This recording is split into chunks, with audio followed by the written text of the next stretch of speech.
C'est tout sauf un voyage. Malgré les décors spectaculaires, rien ici n'est merveilleux ou paisible. Dans ces jungles montagneuses entre Colombie et Panama, tout n'est que danger. C'est un serpent corail. S'il te pique, t'es mort. Et souffrance. J'en peux plus. Il est vraiment dur ce chemin. Dans cet enfer vert, ces hommes, ces femmes et ces enfants qui n'ont plus rien à perdre sauf leur vie, connaissent le pire de l'humanité. La cruauté, le chacun pour soi, l'abandon. Mais aussi le meilleur, l'entraide, l'amour et l'espoir, guidés par un rêve, une rage, l'Eldorado américain. Voici l'incroyable périple des migrants du Darien Gap. Premier jour, 6 heures du matin, au camp de migrants en bordure de la jungle. Ils viennent du Venezuela, d'Haïti, d'Afrique. Le camp est organisé par un cartel de narcotrafiquants colombiens. L'un de ses responsables donne les dernières instructions. Soyez prudents, ne jouez pas aux super-héros. Celles qui sont enceintes, dites-le nous, parce que certaines accouchent en chemin et des bébés ne survivront pas. Nous avons choisi de traverser le Darien Gap de bout en bout avec Fernanda et sa fille et Manuel. Des Équatoriens qui se sont liés d'amitié sur un bateau en arrivant en Colombie et ils ont bien reçu le message.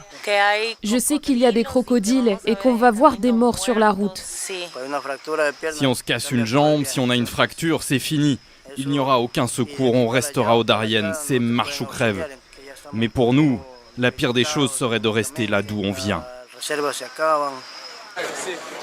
Et c'est le signal de départ de ce marathon de tous les dangers. Aux Amériques, on peut relier par la route le nord de l'Alaska jusqu'à la pointe sud du Chili à Ushuaia, plus de 25 000 km ininterrompus, sauf ici, ce petit bout de terre qui relie l'Amérique centrale à l'Amérique du Sud. 100 km de montagnes et de jungles infranchissables, d'où son nom, le Darien Gap, le trou du Darien.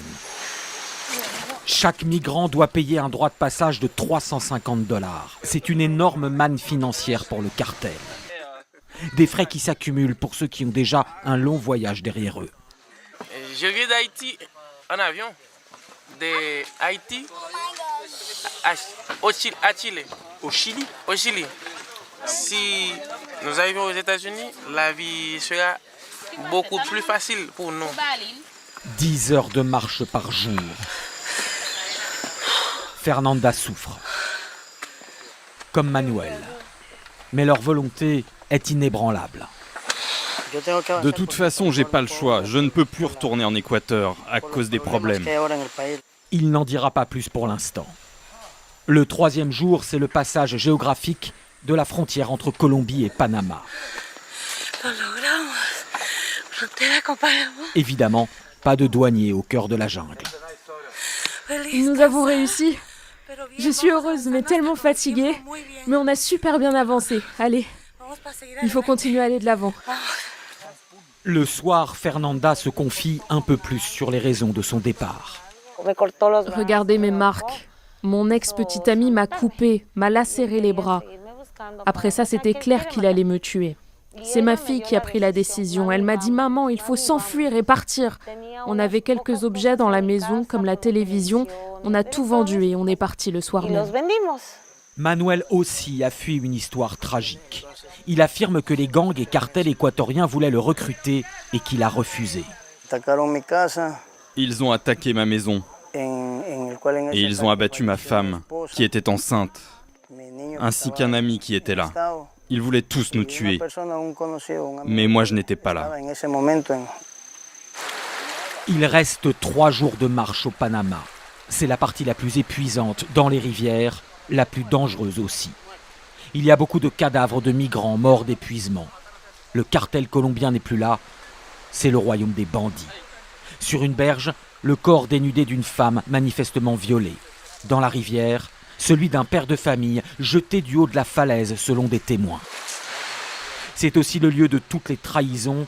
Nous tombons sur ces 2 femmes congolaises. Elles sont blessées aux jambes. Le mari de l'une d'elles a pris son bébé et les a abandonnées. Vous avez dormi ici, toute seule dans la jungle? On nous avait déjà prévenu que c'est dangereux. Pour les autres, Le rêve donne la force d'avancer. Comme pour Précieuse, 8 ans, venue elle aussi du Congo après avoir traversé l'Atlantique Sud en bateau et qui imagine sa récompense aux États-Unis. Je rêve d'aller faire le tour de manège. Après, la plage, je pars à la plage. En fin de parcours, nous tombons sur cette autre femme abandonnée par son groupe. Elle est depuis 16 jours dans la jungle. Oui, elle ne peut pas marcher, elle est enceinte. Ah oui, elle a une entorse aussi. Oh là là, et le pied est hyper enflé. Les Haïtiens de notre caravane lui construisent un brancard de fortune. Après 5 jours de marche et un dernier tronçon en pirogue, c'est enfin l'arrivée au premier village panaméen. Tout le monde se congratule, soulagé d'être sorti vivant de l'enfer du Darien Gap. Presque toutes les personnes que nous avons rencontrées durant cette folle expédition nous ont suivis jusqu'au bout et ont donc franchi avec succès le redoutable Darien Gap.